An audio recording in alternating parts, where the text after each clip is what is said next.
नमस्कार श्रोता बंधु, आसंतु शुणिबा कृष्ण कथा। कृष्ण कथा कहिले श्रीकृष्णंकर संबंधी वर्णना को बुझाए। बंधुगण, आमे जानिबा प्रथम अध्याय रे भगवान श्रीकृष्णंकर आविर्भाव। एकदा सुरसेनंक पुत्र वासुदेव देवकी को विवाह कला परे नूतन विवाहित पत्नींक सह रथरे बसी घर को फेरुथिले। देवकींक पिता देवक तांक झियो देवकी को भारी भल पाउथिले, तेणु से यथेष्ट यौतुक देइथिले। से शह शह रथ देइथिले, जहाकी पूर्ण रूपे सुना छाउणी होइथिला। सेही समय रे उग्रसेनंक पुत्र कंस भगिनी देवकी को संतुष्ट करने निमित्त स्वेच्छा प्रणोदित होई वसुदेवंक रथरे सारथी होई घोड़ार लगाम धरिथिले एवं रथ चलाउथिले। वैदिक सभ्यतार रीति अनुसार झियो विवाहेले भाई भौणी और भिणाई को घर को छाड़वा को निए, कारण नूतन विवाहित कन्या बापघर छाड़ी जाउथिबारु अत्यंत दुख अनुभव करिपारे। सेथिपाई भाई भौणी साथी तार ससुर घर पर्यंत जाए। देवक निम्नलिखित मते यौतुक देइथिले। स्वर्णमाଳରେ भूषित 400 हाथी, 15,000 सज्जित अश्व एवं 1800 रथ। से मध्य 200 सुंदरी बालिका ता कन्या साथी रे जीवा पाई व्यवस्था करिथिले। जेतेबेले बर कन्या रथरे बसी जाउथिले, सेतेबेले शुभ मुहूर्तर सूचना देई विभिन्न प्रकार वाद्ययंत्र बाजुथिला। शोभायात्रा बड़ सुंदर भावरे गति करुथिला एवं कंस रथ चलाउथिले। ठीक यही समय रे कंस प्रति उद्दिष्ट एक आकाशवाणी हेला। कंस, तू केड़े निर्बोध! तू भौणी भिणईर रथ चालना करुछु, किंतु तू जानी नाहु जे यही भौणीर अष्टम गर्भजात शिशु तोते बद्ध करिब। भोजवंशर राजा उग्रसेनंकर पुत्र हेउछि कंस। यह कथित अछि जे भोजवंशर राजा मानंक मध्यरे कंस अत्यंत असुर स्वभाव संपन्न थिला। ठीक यही भविष्यत आकाशवाणी सुनिला परे कंस देवकीर केश को धरिला एवं खंडारे ताकू बद्ध करने को उद्यत हेला। कंसर ये प्रकार व्यवहार देखि वसुदेव अत्यंत आश्चर्य हेले एवं निष्ठुर निर्लज शालक को शांत करने निमित्त साक्ष्य प्रमाण सह से निम्नमते कहिले, हे मोर प्रिय शालक कंस, तुमे भोजवंशर एक प्रसिद्ध राजा अट एवं लोक माने जानती जे तुमे जने विराट योद्धा एवं जने शक्तिशाली राजा अट। यह किपरि कथा जे तुमे रागी जाई एक स्त्री लोक को बद्ध करने को जाउछ, जे कि तुम भौणी अटे। पुणी तार विवाह दिवस रे एक शुभ क्षण रे ताकू बद्ध करिव। तुमे काहेकि मृत्यु को एते भय करुछ? मृत्यु तो ध्रुव अटे। तुमे आज मरी जाई पार किंबा 100 वर्ष परे मरी पार। तुमे कदापि मृत्यु को एड़ी पारिब नाही। तुमे काहेकि एते भय करुछ? यही प्रकारे वसुदेव कंस को तार नूतन विवाहित भग्नी प्रति ईर्षान्वित न हेबाकू अनुरोध कला। देवकी तरफरु वसुदेव कंस को प्रार्थना कले जे से तार सान भौणी अटे। से मध्य एक शुभ मुहूर्त अर्थात विवाह मुहूर्त ही प्रार्थना कले। व्यक्ति सान भाई किंबा भौणी को निजर संतान तुल्य रक्षा करने उचित। वसुदेव युक्ति संगत भावे कहिले, अधिकंतु घटनाटी अत्यंत स्पर्श कारण अटे, कारण तुमे जदि ताकू हत्या कर तुम उच्च समान रे आंच आनिब। ବସୁଦେବ ଭଲ ଉପଦେଶ ଦେଇ ଏବଂ ଦାର୍ଶନିକ ତଥ୍ୟ ବାଢ଼ି କଂସକୁ ଶାନ୍ତ କରିବା ପାଇଁ ଚେଷ୍ଟା କଲେ। କିନ୍ତୁ କଂସ ଶାନ୍ତ ହେଲା ନାହିଁ, କାରଣ ସେ ଅସୁର ସ୍ୱଭାବ ସମ୍ପନ୍ନ ଥିଲା।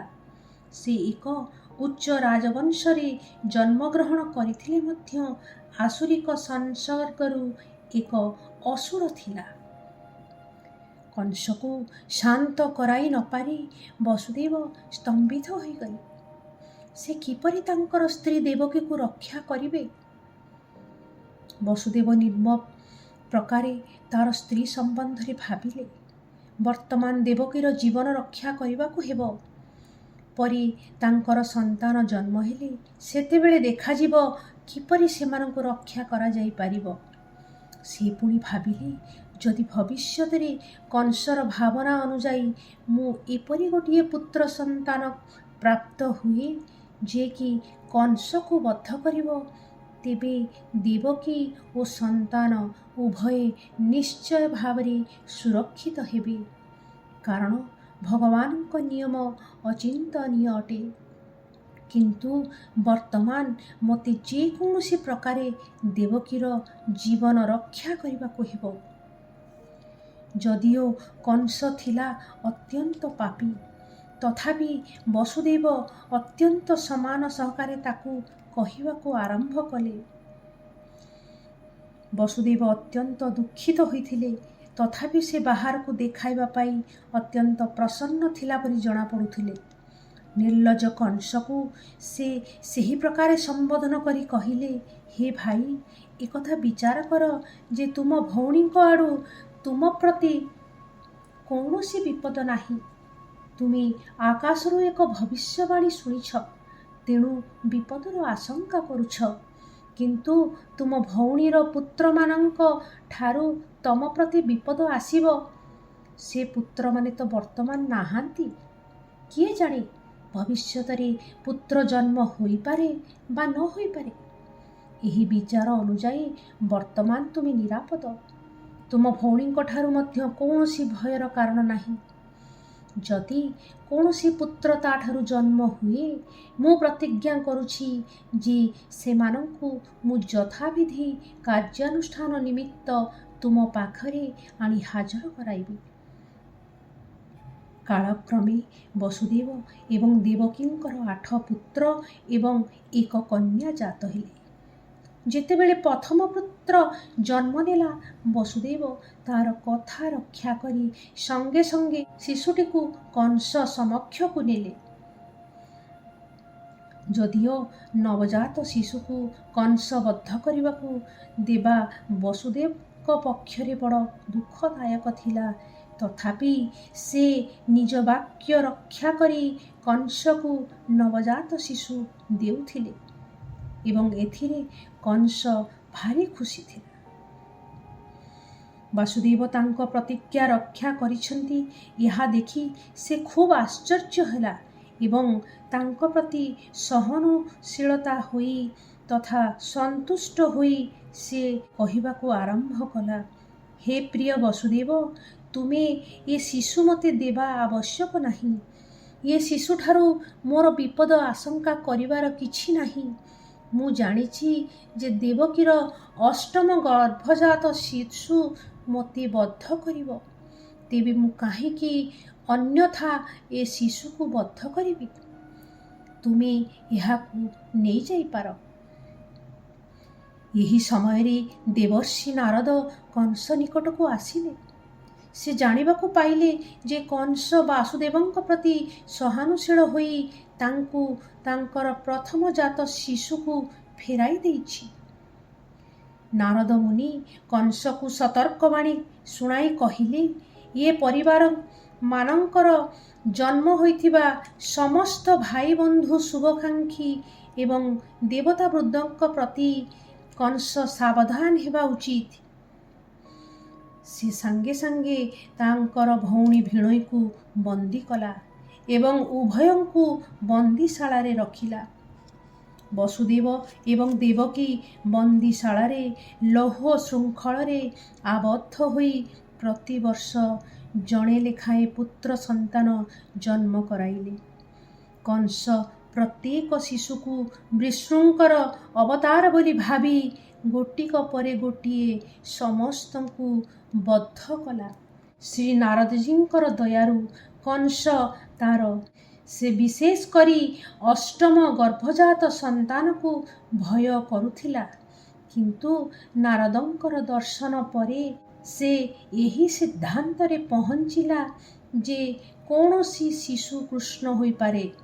ତେଣୁ ବସୁଦେବ ଏବଂ ଦେବକୀଙ୍କ ଠାରୁ ଜାତ ସମସ୍ତ ଶିଶୁଙ୍କୁ ମାରିଦେବା ଉଚିତ। ଶ୍ରୀ ନାରଦଜୀଙ୍କ ଦୟାରୁ କଂସ ତାର ପୂର୍ବ ଜନ୍ମ କଥା ଜାଣିଥିଲା। ସେ ଜାଣିଲା ଯେ ପୂର୍ବ ଜନ୍ମରେ ସେ କାଳନେମି ନାମକ ଏକ ଅସୁର ଥିଲା ଏବଂ ବିଷ୍ଣୁଙ୍କ ଦ୍ୱାରା ହତ ହୋଇଥିଲା। ଭୋଜ ବଂଶରେ ଜନ୍ମ ହୋଇ ସେ ଯଦୁବଂଶର ପରମ ଶତ୍ରୁ ହେବାକୁ ସ୍ଥିର କଲା, କାରଣ କୃଷ୍ଣ ସେ ବଂଶରେ ଜନ୍ମ ହେବାକୁ ଯାଉଥିଲେ ଏବଂ ଯେପରି ସେ ପୂର୍ବ ଜନ୍ମରେ ବିଷ୍ଣୁଙ୍କ ଦ୍ୱାରା ନିହତ ହୋଇଥିଲା, ଠିକ୍ ସେହିପରି ଏ ଜନ୍ମରେ ଶ୍ରୀକୃଷ୍ଣଙ୍କ ଦ୍ୱାରା ନିହତ ହେବ। ଏଥିପାଇଁ ସେ ଅତ୍ୟନ୍ତ ଭୀତତ୍ରସ୍ତ ହୋଇପଡ଼ିଥିଲା। ପ୍ରଥମେ ସେ ତାର ପିତା ଉଗ୍ରସେନଙ୍କୁ ବନ୍ଦୀ କଲା, କାରଣ ଯଦୁ, ଭୋଜ ଏବଂ ଅନ୍ଧକ ବଂଶର ସେ ପ୍ରଧାନ ରାଜା ଥିଲେ ଏବଂ କଂସ ମଧ୍ୟ ବସୁଦେବଙ୍କ ପିତା ସୁରସେନଙ୍କ ରାଜ୍ୟକୁ ଅଧିକାର କଲା। ସେ ନିଜକୁ ଏ ସମସ୍ତ ରାଜ୍ୟର ରାଜା ବୋଲି ଘୋଷଣା କଲା। ଶ୍ରୋତାବନ୍ଧୁ, ଆଉ ଗୋଟିଏ ସୁନ୍ଦର କାହାଣୀ କୃଷ୍ଣ କଥାରୁ ନେଇ ମୁଁ ଉପସ୍ଥିତ ହେବି ମୋ ଆଗାମୀ ଅଧ୍ୟାୟରେ। ଜୟ ଶ୍ରୀକୃଷ୍ଣ।